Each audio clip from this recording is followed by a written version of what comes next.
Hey, what's going on, you guys? My name is DividableHalo HD, and today I am joined by Power. How are you doing today? Good, yourself? I'm doing splendid.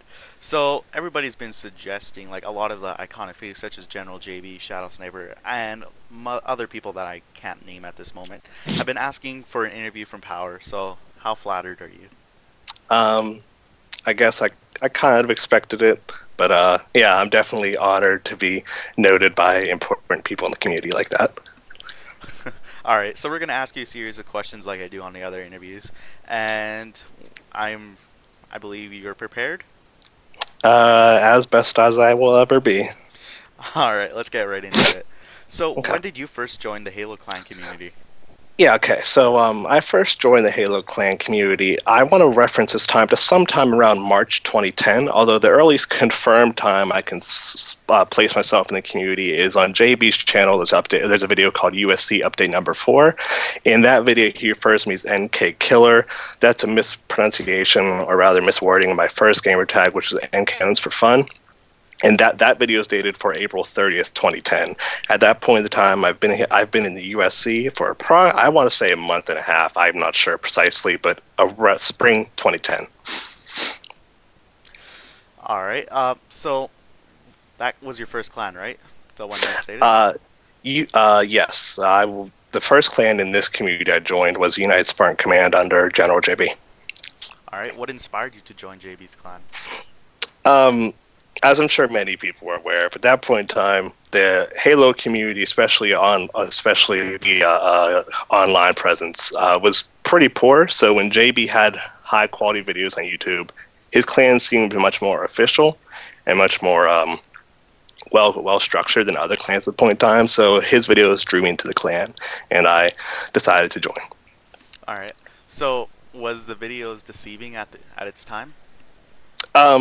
Deceiving in the sense that the experience the videos portray of the USC and what the USC actually was were vastly different things.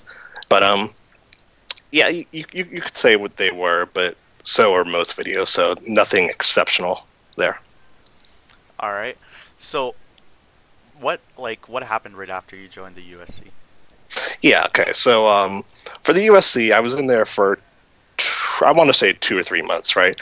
And I eventually became second in command under JB, and I effectively ran foreign relations for the USC. I remember at that point in time, the USC and RAB, which was led by Shadow Sniper. There were a bunch of clan meetings going on because USC and RAB were constantly in conflict, and I would actually find myself speaking on behalf of RAB to Shadow Sniper, even though they live in the same house, which is kind of a strange thing, but that happened in a lot of meetings, etc., etc. So, in May 2010, I want to place this, is when I was sent to spy on RAB.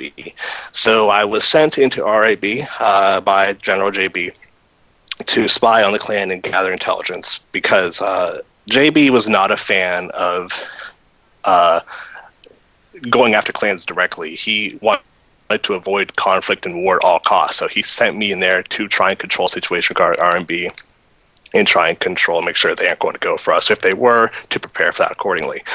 So I was sent in to spy on RAB, and that's where a lot of things started. I became director of special forces in RAB. That position prior to me was held by KVP, I believe. And I took that position, and then about a week after I received that position, UN Overlord, UN Overlord is not his game tag at the time, but Overlord rebelled in the RAB, and he split the clan in two, took a bunch of troops with him, and the RAB was in a state of internal conflict. So this came down to a battle on Avalanche in Halo 3. So it was the RAB members led by Shadow Sniper, and then the rebels led by UN Overlord. Because I was the director of special forces, I told Shadow Sniper I should act like I'm part of the rebel group to spy on them and gather intel on them. So during this in-game session, I told Shadow Sniper I should fight on their side so that I could help out them and earn their trust. So this battle happens, and at this point in time, I'm pretty good at Halo compared to most other people in the RAB in that point in time. So I end up getting like 27 kills, and the Rebels end up actually winning that game by like 22, which was my idea to begin with, because as you remember, I was a spy for the USC against the RAB. So I used Shadow Sniper's trust in me to actually fight against the RAB and help UN Overlord overtake the RAB. After this battle, Shadow Sniper lost confidence in the clan, disbanded it shortly after. That's a broad summary of the events. All right. So during the time you were like spying for Shadow Sniper in like I believe his rebel line or his rebellion, right? You were also spying for General JB. Is that right? Yeah, so the operations with UN Overlord only really lasted for like a day. That was a really short rebellion in the sense that it didn't really last long chronologically. It was quick. I think he announced he left the clan and took rebels one day, and then the next day there's the battle. But spying for the USC on behalf of RAB is much longer, and there's a bunch of funny little events in the spying thing for the USC that most people aren't aware of, because as most people know, Shadow Sniper and JB live in the same house because they're obviously brothers. So this made spying extremely difficult, and there were a bunch of situations where Shadow Sniper or JB would actually peek their head through the door into the room to try and hear the other person talking to their clan members. So spying at that point in time between the USC and RAB was sometimes actually JB trying to peek his head through the door and sneak in or something like that. And so intelligence at that point in time is a really primitive event. I'm not sure many people are aware of that. So people like myself and Sam Berserker tried to convince Shadow Sniper and JB to lead one clan, because it was really comical from our standpoint to try and run spy operations when we're spying on one brother for the other brother. All right. So, do you believe this prompts like the creation of the United Nations? I don't think I don't think I directly created the UN by any means, right? But I guess the question would become, what would happen if I didn't side with UN Overlord to help collapse the RAB and make Shadow Sniper clan lists, and what would happen if I didn't help Sam Berserker collapse the USC? So you can say I helped set up the plate for them, but in no way did I ever. I don't view myself as creating the UN so much as I view myself as I set the stage for it to happen. All right. So majority of this all occurred during the Halo 3 era, right? Yes. Yeah, for sure. All right. So for Halo Reach, that was when basically the UN was like first. It was created on Halo 3, but later on it was introduced to Halo Reach as one of the first like well-organized military clans, right? Yes. What were you doing during that time? Were you in the UN or no? No, I was never a member of the UN. So when Halo Reach first came out, I was actually still advising the RSC and the ROH, which was clans led by Sam Berserker and I believe Defta Reaper. And those were the clans that actually went about and took down the USC. So at this point in time, I'm still helping them out occasionally. After those two clans collapsed, I went and advised the 501st, which was led by Phantom Austin, I believe is his gamer tag. I advised them between September and October-ish era. And after that, through December and January, I decided that because the UN's blacklist power in the community, I need to join a clan to have more ground to work with. So that led me into my time in the V100. All right. So how was your time during the V100?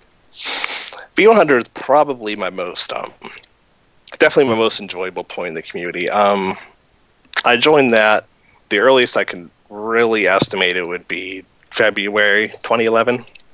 So I joined V100, and within 15 minutes of me joining, V, who is the leader of V100, gets a message from JB to break off that alliance, because at that point in time, V100 and the UN were allies, but I was also number one in the UN blacklist. So when I joined, General JB got exceptionally upset with Vermilion for allowing me in the clan, and that alliance was broken off extremely quickly afterwards. I'm able to date this because I believe on February 25th, 2011, JB posted a UN update which confirmed that there were blacklist members in the V100 and Vermilion was recruiting us, which is false, but that's the claim made.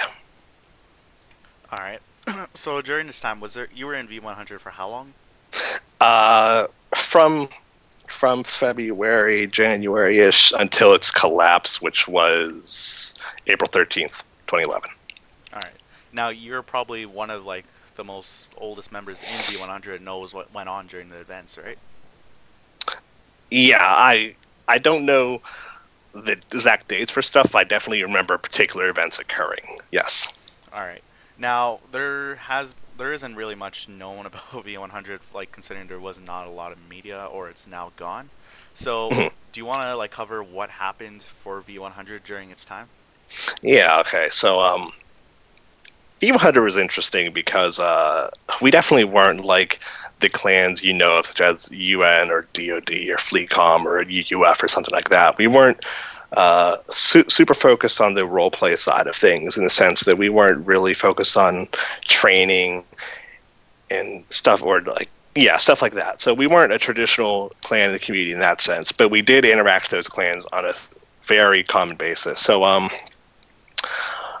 trying to think of particular events. Okay, so after I joined V100, or before I joined V100, I believe, there was a section of V100 known as C100, which was the competitive side of the clan. They dealt with MLG, stuff like that. C100 broke off and became the clan known as Voltage.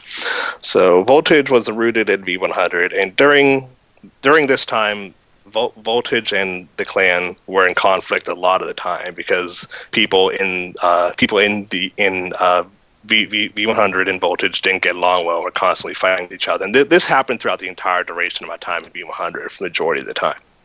However, towards the later stages of my time at V100, TGN, which was an ally of the V100, decided to propose this idea where they wanted to try and take down Voltage.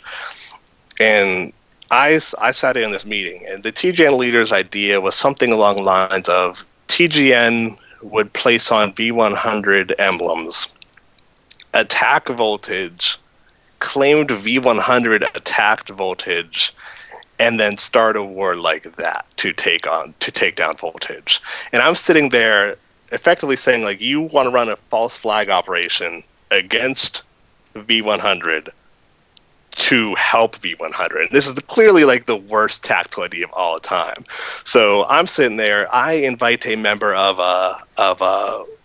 Voltage into the party at the time, who the leader TGN does not know this person is in Voltage. They sat in, hear this entire conversation, and take it back to Voltage, who once they hear TGN wants to attack Voltage, they get upset with TGN. V100 and Voltage get on reasonably good terms and attack TGN.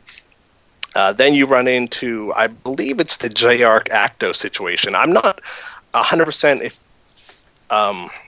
I'm not 100% which side we took on this, but I remember listening to your interview with Gilmo X, and this sparked this memory, right?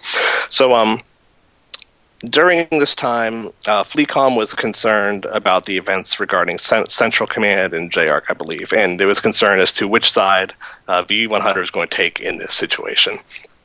So, if you go back and listen to Gilmo's interview, he says that he was concerned that V100 would take the opposite side and go after FleetCom because he thought V100 was far better militarily than V100 at the time, so they couldn't take us.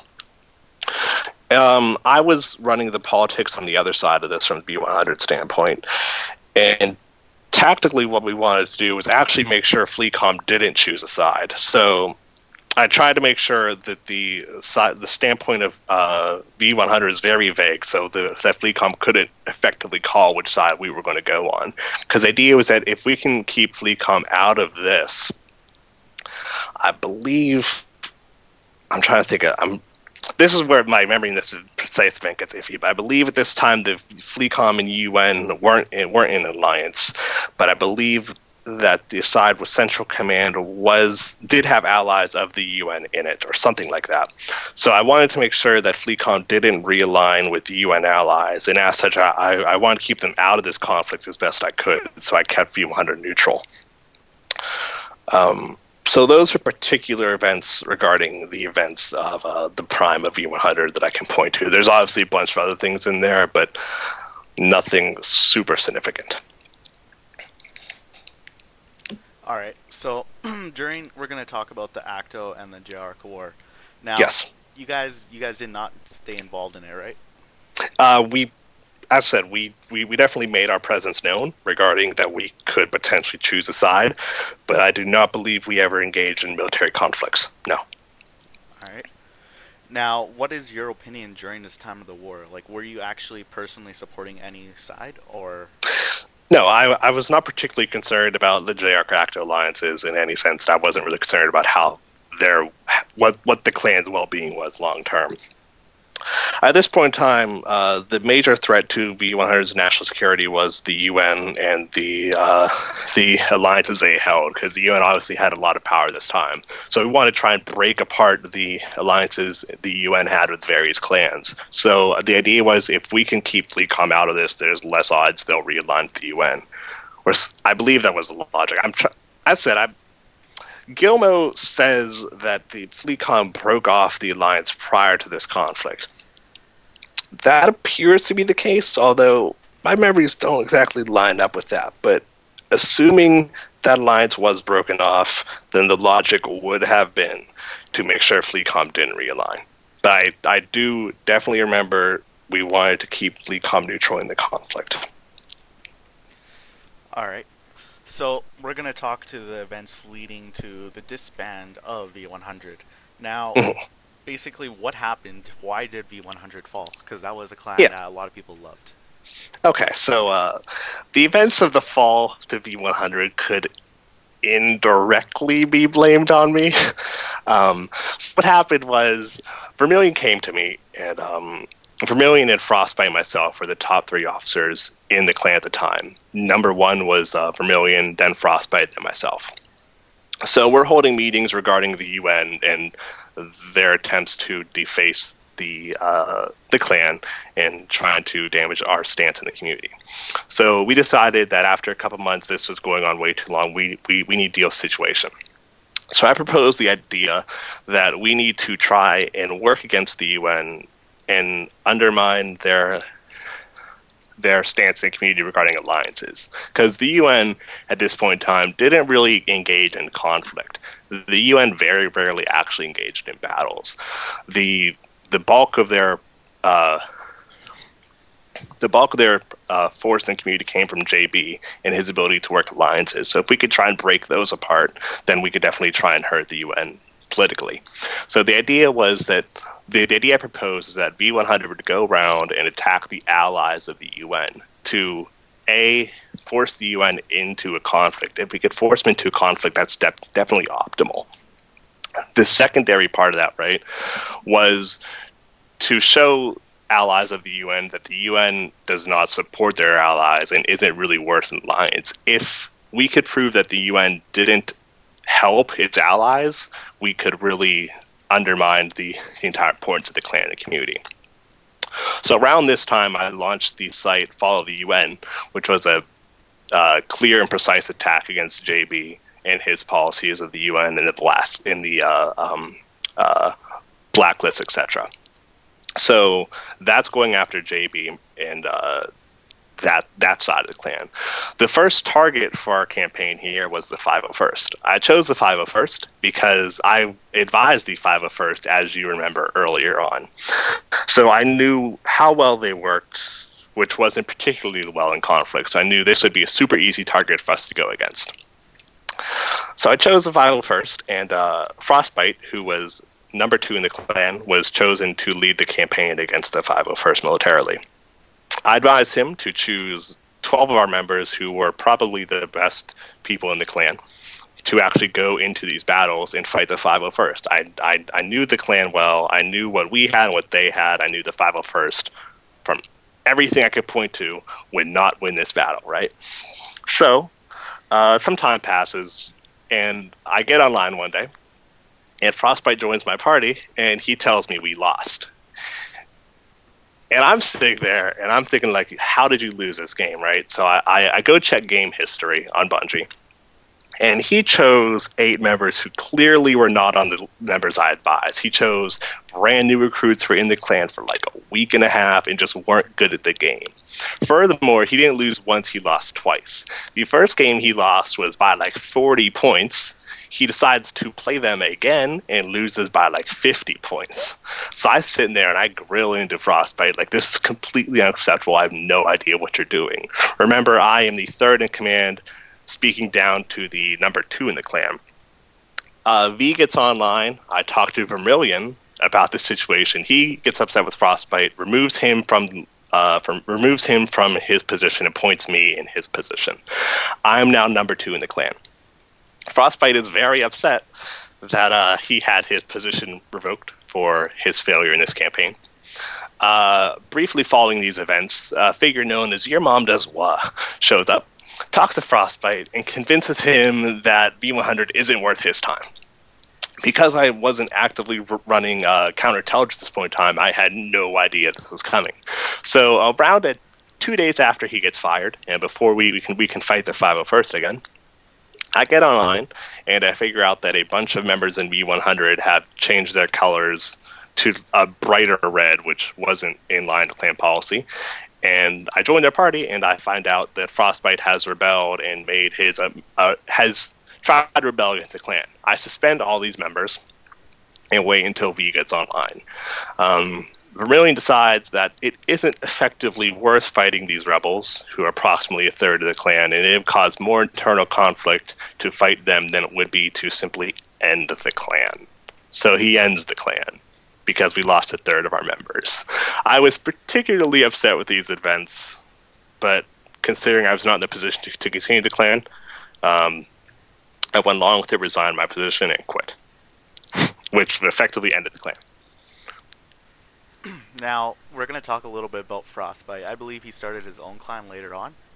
Yes, I believe it was the North Star clan. Immediately following the rebellion, he was part of a figure known as the Forefathers, and about a month later, Vermilion made a clan known as V200, which was obviously the successor to V100. Frostbite and his people at this point in time were very upset with V200 because obviously succession to V100 and tried to go after V200 pretty commonly. I was not a member of V200 because I was pretty well aware that Vermilion was not totally behind V200. So I stood to the side of this and simply helped them via intelligence to make sure that Frostbite was not going to damage V200. V200 ended after, I believe, a month or two, simply because Vermilion didn't really figure it was worth his time, which I said I knew was going to happen. But beyond the collapse of V200, Frostbite stuck around. I'm not really sure what he went up to, or what happened to him past that point in time. We never directly crossed paths very, very often. But he definitely was not a fan of me from that point in time on, simply because I got him fired, which happens a lot. All right, so you're basically clanless for a while now after V100's collapse, right? Yes. What did you do during that time of being clanless? Yeah. Okay. So so from August 2011 to May 2012. I have real life stuff to do, which I had the opportunity to attend a very good school, so I attended. And because of that, I decided to not bring my Xbox. So I'm sitting there with no Xbox for pretty much the duration of the school year, except for breaks, obviously, right? But I'm still involved with the community at this point in time, because sometime around September I want to place it. Shadow Sniper resigns from the UN. This is obviously very unexpected, right? So I'm still running intelligence operations against the UN. I have been through the majority of this time, right? So when Shadow Sniper resigns, I figure this is a super good time to obviously take advantage of the fact that the UN has lost its primary clan leader. Right after this, Blades of Doom and Betty King, I believe is his gamer tag, they were the directors of the UN's intelligence efforts, which were the UNCI and UNIA. Immediately following Shadow Sniper's immediately following him leaving the clan, I contacted Blades of Doom and Betty King, and they defected to me. So here I am. I have access to all the intelligence the UNCI, UNIA, and the two directors of their intelligence ever had. So I have full clearance to everything intelligence-wise the UN was doing at the time. This obviously opened a lot of doors regarding their intelligence. Although their websites weren't particularly useful, they had a bunch of connections both in the UN and outside the UN, which I was able to use to further weaken the stance of the UN following the departure of Shadow Sniper. That lasted for quite a while, and that was the primary my primary efforts from August time period to December-ish of that 2011. Alright, so obviously you joined another clan, right? Yes. Past this point in time, spring of that year, so I'm still in school. Spring of that year, I contact Vermilion because I realized he's created a new V100, which was V200 Gen 2, I'll call it. This was... as I said, I'm still in school, so he we're in conversation. He notifies me that he's in need of somebody to run intelligence because the current intel for V100 Gen 2 is OSI, and OSI isn't effectively working and not providing much information, much good information. So he placed me in charge of the primary intelligence effort, which I'm working on from February to my return. When I created this intelligence agency, Vermilion and the 5 generals of V100 failed to notify OSI that my intelligence agency existed. So when I returned to the community formally, and I get back on Xbox in May, when I get online and OSI is briefed that my agency does exist, they get very upset that they didn't have access to my agency, and that they weren't briefed of my existence prior to me returning. So they feel threatened by my agency that I'm going to take a bunch of their powers. We try and clarify this is not the case. They're still upset. Throughout the summer, I'm in conversations with the general staff of V100, and at this point in time, I realize that post-UN, the community isn't particularly active. So I'm more focused on internally securing V100, preparing it for the launch of Halo 4, which was coming in the fall of 2012, November 2012, I believe. So we're sitting there, we're preparing for the launch of Halo 4. So around... late July, early August, I'm in conversations with Vasion X. Vasion X is one of the generals in V100 at that point in time. There were 4 generals, and he was one of them. And we're in conversations on how to best format V100 to move forward and be successful in Halo 4.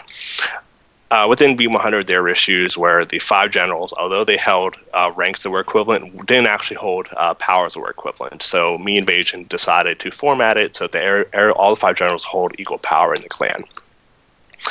When we proposed this idea to Vermilion, he's okay with it, but the 4 of the generals, or there were 3 because one got fired at this point in time, the 3 of the generals were not okay with this idea.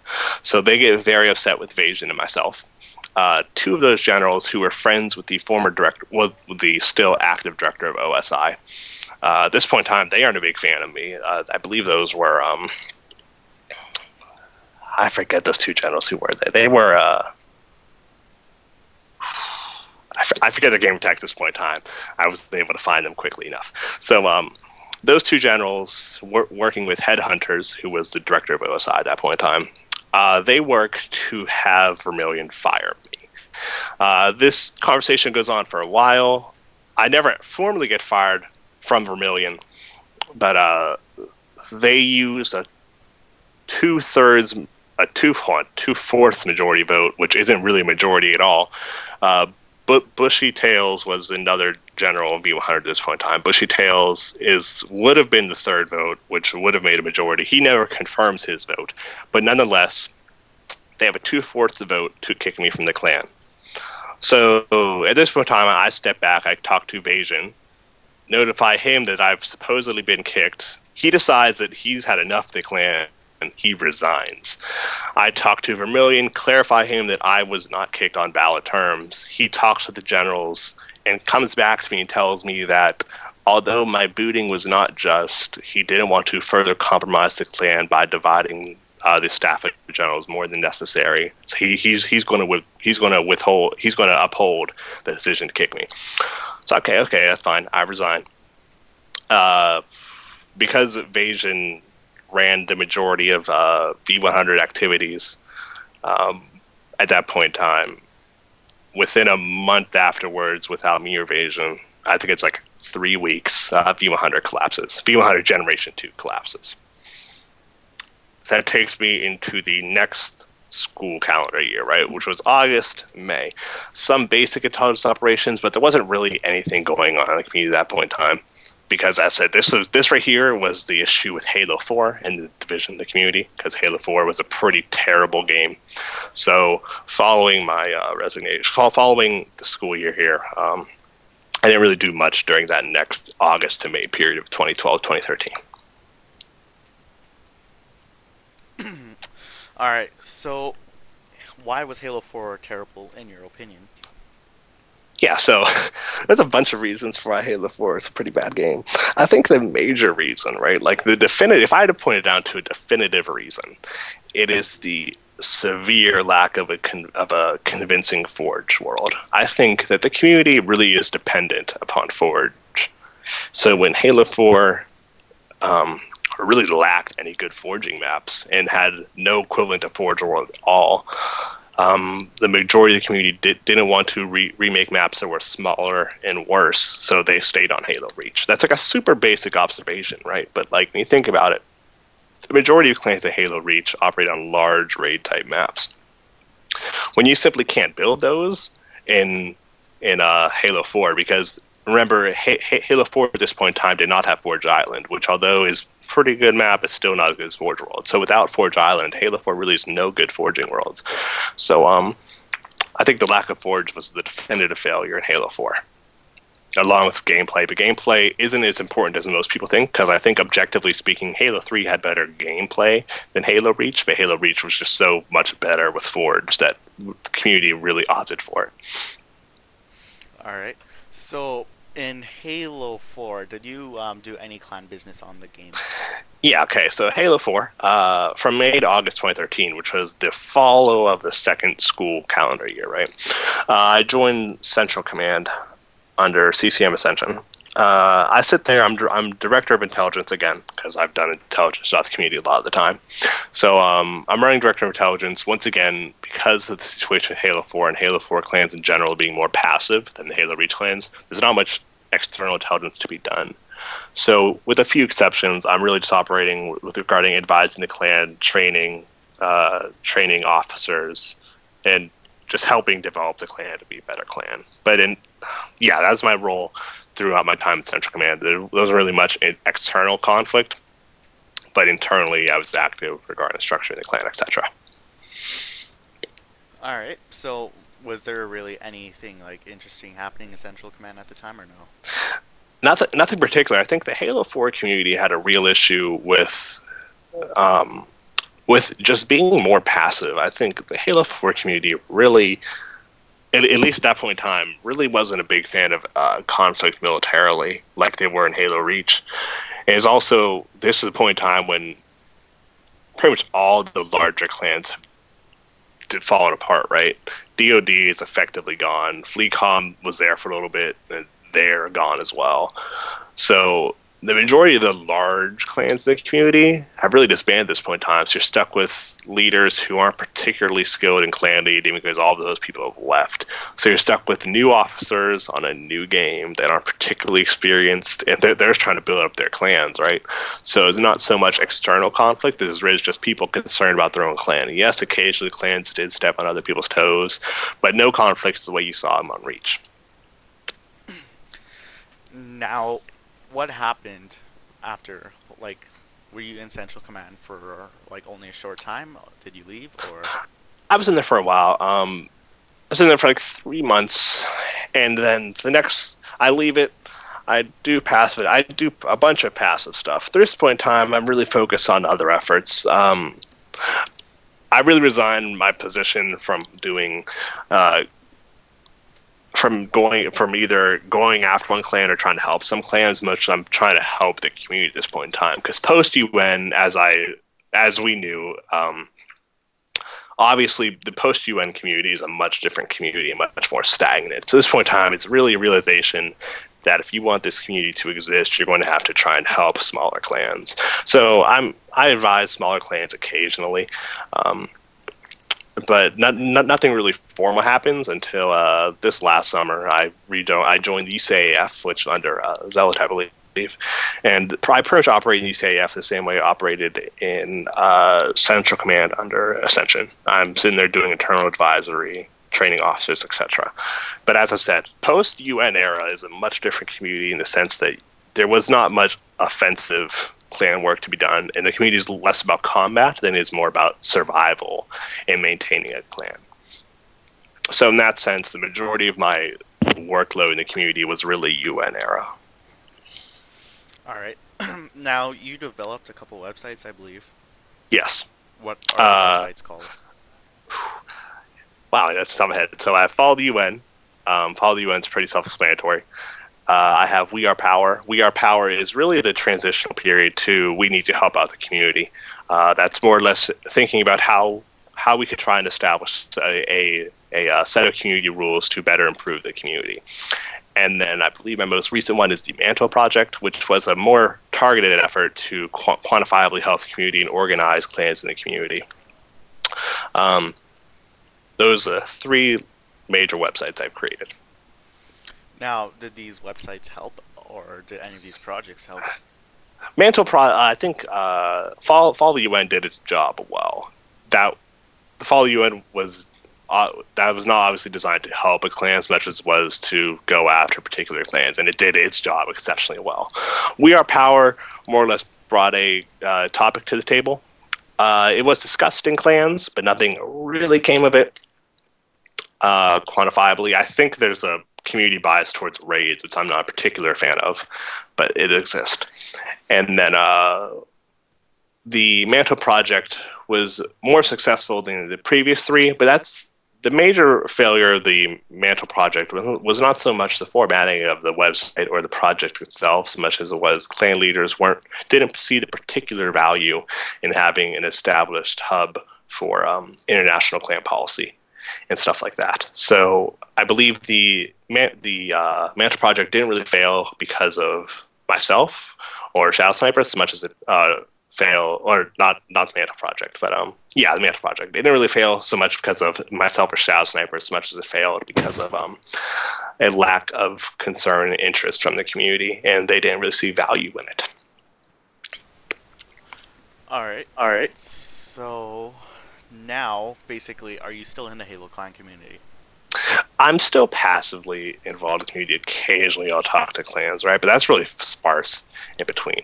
I think especially post Xbox One, there's not much in the community at least from my standpoint, there's not much in the community for me to be particularly concerned about. I'm weighing the possibility of re-entering on a more formal level, but we'll see how that develops, especially post Halo 5. Alright, so what do you believe about, like, the clans, like, being separated? Because there's clans on Halo 4, there's clans on Halo Reach again, and there's clans that are on MCC. Yeah, so this is really why, like, I'm not super optimistic about the outlook in the community. I know eventually your question will be, I believe you formally asked people in this interview, how could we improve the community? And I think we need to really evaluate the question from a standpoint of, is the community improvable? Not how do we do it, but can we do it, right? And I think people are overly optimistic about the prospects of the community. Because when you look at it, the community currently is divided over 6 games, right? In theory, you have for the Xbox 360, you have Reach and Halo 4, and then for the One, you have Halo 1, 2, 3, and 4, right? And although they're all in one title, clans will obviously choose to entirely do Halo 2 or Halo 3, Halo 4. So the issue when you divide a community this thin is that there's not going to be much cross activity between clans. So clans are going to be super isolated between the various games in the community. I think when you look at MCC, there's a real failure there. I think collectively the Halo franchise might have been better without the MCC collection even being launched. Because when you look at it, that was many people's first return to Halo on the next-gen console. So when the MCC collection effectively returned half-baked and didn't function at all for the first month and a half, 2 months, that really destroyed any starting fan base Halo could have had on next-gen consoles. So now when Halo 5 comes around, most people think, oh, will it be as bad as MCC, as opposed to will it be as good as Halo 3 or Halo 4? Although Halo 4 is not a super good title, it's still significantly better than MCC at launch. I think that's an issue there. Also, when you're looking at it, MCC simply does not have the fan base. I have some sales numbers here because I love to play with numbers, right? So MCC sold roughly 500,000 copies week 1 in the US. Compare that to Halo 4 and Halo Reach, which both sold roughly 2.5 million copies. So Halo 4 and Halo Reach both outsold MCC week 1 by 5 times the sales figures. MCC's only sold 1 million copies total in the US, 1.9 globally, as opposed to 9.4 and 9.7 from Halo 4 and Halo Reach. Now remember that because MCC was such a bad game at launch, it easily lost half that fan base already, and those aren't returning. So the MCC fan base is super small at this point in time. I would argue it's probably around a fifth, so you're talking 100,000 people total on the game. That's to me, that's a pretty high number, even as a guesstimate. But if we're operating with 100,000 people, right, that's a really small comparison. That's a really small number for a total pool of the community in comparison to the size Halo 4 and Halo Reach were during their peaks. Now remember, MCC is supposed to bring us over to Halo 5, and I think the issue is clans can't effectively survive on the next gen console, right? So the issue is can we still work on last gen? And I think last gen is simply too old. Halo 2 launched in November 24. Halo 2 launched in November 2004. Halo 3 launched in September 2007. That's a 2-year, 10-month gap, right? If you were to take the gap between when Halo Reach launched, which is the game most clans are trying to recruit for now, and the gap between the launch of Halo Reach and present day is 4 years, 4 months. That's almost a year and a half longer than the gap between Halo 2 and Halo 3. It's really hard to recruit for a console that nobody's buying and they're actively going away from. So the pool of recruits from Halo Reach will never get larger. It's shrinking fast, right? So I think Halo Reach and Halo 4, at least last gen, are effectively dead games because you'll never see an increase in those size for the numbers there. So for the question of can you improve the community, I think that's a real issue where you can't recruit for games that aren't growing in any sense. All right, so where do you believe majority of the community is sided on right now as it is? I think that there's two distinct things between Reach and MCC. I don't think Halo 4 last gen is a real thing, at least an important thing at this point in time.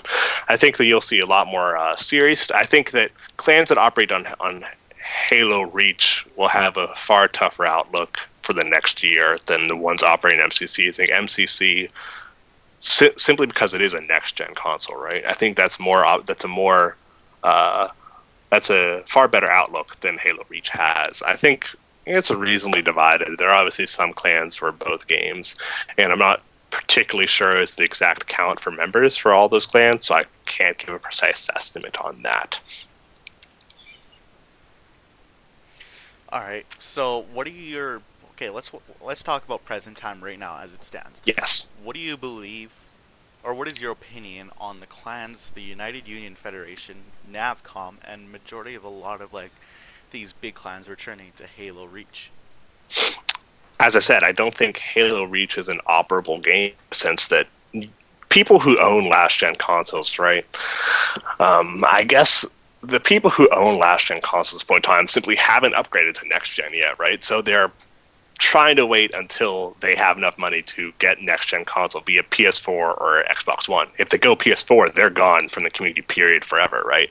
If they go to Xbox One, it's really hard to convince a person who has an Xbox One that they should also keep their 360 plugged in and ready to go at all points in time, right?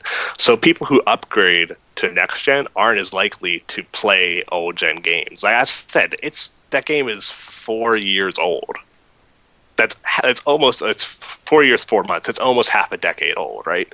So it's hard to find people who are willing to play such an outdated game when you have games such as Call of Duty, Battlefield, even Battlefield 4, right? Games like that, which are GTA. So there are games like this that are much more enjoyable present day and have a much more active community. So it's really hard to, like, when you think about it, right? Let's say you're online, right? You want to join a clan. If you see a clan recruitment video for a game that launched 4 years ago, you probably aren't going to join it. As I said, the gap between Halo 2 and Halo 3 was 2 years. If Halo 3 just came out, are you going to join a Halo 2 clan that's on a last-gen console? Probably not. The same problem is here today, and it's even more prevalent because that's another year and a half between the two games. I think that's a real issue that people are simply avoiding. And there's a whole bunch of misconceptions about, well, war improves recruitment or media improves recruitment, and war does not improve recruitment. I'm not sure. I believe I've said this before, right? I've said that war does improve recruitment, but I want to go back and redact that statement. I thought about this one more, and war does not necessarily improve recruitment so much as war retains members. Clan members like to be active, right? So if there's a war going on, they're less likely to leave the clan. So a clan that has 15 members join every month and 10 leave, that's a net gain of 5 members, right? But if during a war nobody leaves, they're gaining 15 members, even though they aren't actually getting more members into the clan. They're simply not dropping 10 members a month, right? So war does not improve recruitment so much as it slows the bleed of a clan members count. I think that's a misconception. So in that sense, it doesn't matter how active or war-like the Reach and Halo 4 and MCC clans are. That's not going to improve recruitment so much as it does stop members from leaving. And we talk about media via YouTube or stuff like that. As I said, it's media for Reach is significantly less effective than it was before because you're recruiting for a game that already has 2 sequels. Halo Reach has Halo 4 and MCC as sequels. It's really hard to recruit for a game that already has a sequel out. And this game has a sequel and it's on a last-gen console. So it's really hard to get people to... I cannot stress this enough. Like, it's really hard to convince somebody who's not in clans already or has been in clans already. It's really hard to get, like, truly new members into old games. All right. Now, is there anything else you would like to cover? I guess that covers a lot of things. Do you have any other questions? I would ask my last question, but I believe you already renamed the question basically. Now, which was basically how can you save or help the Halo Clan community? Yeah, so how can you save or help it? this is a good question because I forgot this point, right? And I think this is critical. Although I'm not particularly sure about the precise details of this particular program outside of YouTube, because I'm not actively following the clans the way it once was. But I believe in your interview with Films and the UNR, I believe the UNR is working on a tool that allows their clan to control their clan and send text via in-game services and whatnot. I think that stuff like that, like being creative with the way you interact with clans and your clan members in particular, I think like we need to try and make the community more engaging. And I think from that process, I think the UNR really needs to evaluate long term as to whether or not a program such as the one they claim to have, as I'm not sure if they actually have it or if it is operable. I'm not particularly following the UNR in that process. But if their CENTCOM program is operating as advertised, right, then I think they need to evaluate as to whether or not they should make something like that open source. I was tracking, I did a brief research today, and I believe there are claims from a ONI member that they supposedly took source code. I'm not sure if that's true. I'm not really particularly concerned if that's true at all. But I think the UNR long-term should evaluate as to whether or not they should share this with the community, because if every clan had the ability to control their members and be more engaging to the clan member base, and I think it'd be beneficial to the community as a whole. I think when you look at it, there is some real-world cross for this. Look at Tesla cars, for example. They had a bunch of patents. They released all those patents to the public. And why is this? Because obviously they're a company. They should want to make money, and patents obviously help you make money, right? But the idea was that they want to spark this entire field to grow quicker. And the best way to do that is to allow everybody to have the cutting edge stuff. And I think in that sense that it'll be up to clans to be actually inventive and creative and willing to more directly and quantifiably help clans. Advice will only get you so far. I think that if we want to maintain the community for another, I'm not sure when Halo 5 launches, let's say November. If we want to maintain the community for another 9 months, then we really need to evaluate how the community can help each other out of this situation. Because clearly it's not working effectively enough. And yes, there are clans that are gaining members, but as a whole, the community is definitely dying. So I think we need to be creative how we solve it. All right, so once again, is there anything else that you just popped up in your head that you want to cover, or? No, I have a bunch of quirky stories, but those aren't really relevant. I'm trying to think. I know you've asked every other interviewee this question, but you didn't ask me it. The question is, what's your opinion on the UNSC versus military community? And I don't think you asked me that. Maybe I missed it, but I didn't. Yeah, I could tell. I said I prepped this a little bit. So my answer will be super brief in that I don't really have a particular opinion about the UNSC community. I never really interacted with them throughout my history in the community as a whole. Yeah, I think that perception is reality in the community, in the sense that the majority of the people in the military clan community are particular fans of the USC community. And although some of this is baseless, I think that this has a real effect on the relations between the two. As I said, I don't personally have real issues with the USC community because I never really interact with them on a real level. So I don't really have an opinion, but I think people have an opinion that's not necessarily justified. And I think that moving forward will be an issue for the way those two communities interact. And then also, this reminds something I forgot about this one, right? So I feel like I should touch upon this because I'm sure iSlayer wants me to. My channel, I believe was, let me check when this was. This was, I believe it was last year, around this point in time, actually, February last year, or something like that. I was in a series of exchanges with iSlayer Source UK during his time in the League of Nations. me and him went back and forth on a couple of things.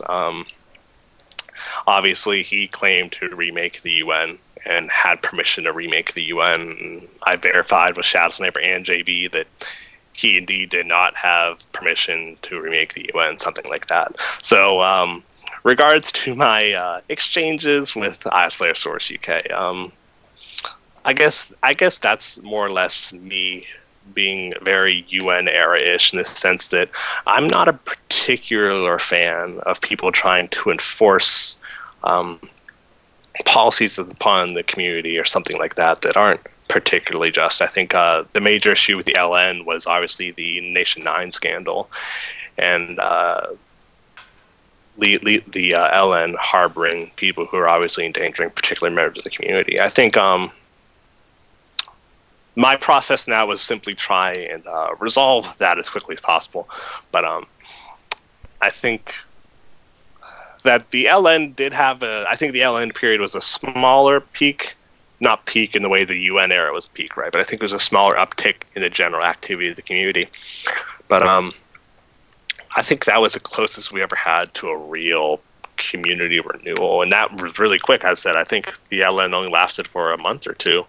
So I think the issue of the community, another besides the quantifiable issues of lack of ability to recruit, I think the community has a lack of dedicated leadership in the sense that people are willing to start a clan and have it grow, but once they realize that it's really stressful and it's not always fun to lead a clan, they quit, right? So iSlayer had the LN, it was doing pretty good, and the very first scandal, which was the Nation 9 scandal, he ends the clan, right? So I think there has to be a sense of persistence and a sense of being willing to persevere in the community that simply doesn't exist. Look at it, right? So like me and JB and Shadow Sniper in the UN era, but we went back and forth for literally years, right? Like me and JB went at each other for years. He called me a terrorist. He called me the Antichrist. I'm on YouTube every day calling out his clan every single day, right? This is obviously pretty stressful for both of us. At any point in time, I could have been like, this blacklist is terrible. No clan will take me. I'm done. And I could have left, but I didn't. At any point in time, JB could have been like, this is super stressful. All these terrorist clans are attacking me. The UN's always being threatened by somebody. I should quit. But he didn't, right? So I think there's a sense of persistence the community lacks, and a sense of really being willing to just stick through really tough times that really doesn't exist. And people refer to the golden age as if it was a time when everything was great. And the golden age was super fun for the low ranking members, right? For the low ranking people in the community, it was always super fun because there's always a conflict, right? The people who led these clans, it was probably anything but. It was super stressful, super high intensity, right? And I think that clan leaders nowadays have the perception, because people who are here now were probably low ranks back then, so they perceive the golden era as like fun in games, when for the people who are actually in positions of power during that time, it never was. I was never a low-ranking person in a clan ever. The only time I was a low rank was USC for like a month and a half, and beyond that, I've always been top 3 in a clan. So it's, from my standpoint, like it's never really been about like going into the game and shooting stuff. It's been about, for me, I found what I enjoy in the community, and I do it. But I think people need to find their role, and clan leaders really need to be aware that as a clan leader, it's about providing something to help people below you have fun, and that should be enjoyable. And going through the tough times should be enjoyable. And I think people really miss that now, and I think that's an issue in the community regarding the lack of leadership. All right. So once again, is there anything else? That's it. For people who are watching this video, you can comment below. I'm sure you're going to say this as well. But I'll definitely be lurking comments. So I'm sure people have questions for me. I'll be willing to answer those. If anybody has any super long questions, I might make a video myself to reply to those or whatnot. But yeah, be free to question me. I'll lurk at the video for quite a while. Back to you. All right. I'd like to thank you, Power, for joining on this interview. Mhm. Sorry, there was just I could hear my own voice. It's fine. Oh, wow. Okay. Yeah. All right. Yeah, it's just like when I say all right, thank you. It's just like wow. And I'm like whoa. All right. So I'm gonna end it off Yeah, now. yeah. So Yeah, all right. okay. All right. I'd I'm like to sure thank this you. requires some post-editing. Yeah. Maybe. Maybe. Yeah. All right. Yeah. I'd like to thank you, Power, for joining us on this interview. Yeah. Thank you for having Yeah. me. If you guys enjoyed this video, be sure to like it up. Comment down in the description below what you guys thought on Power's interview. For sure, like he said before, he'll comment back and everything. So, yeah, leave your feedback, comment, and subscribe if you haven't already. And I'll talk to you guys all later. Bye.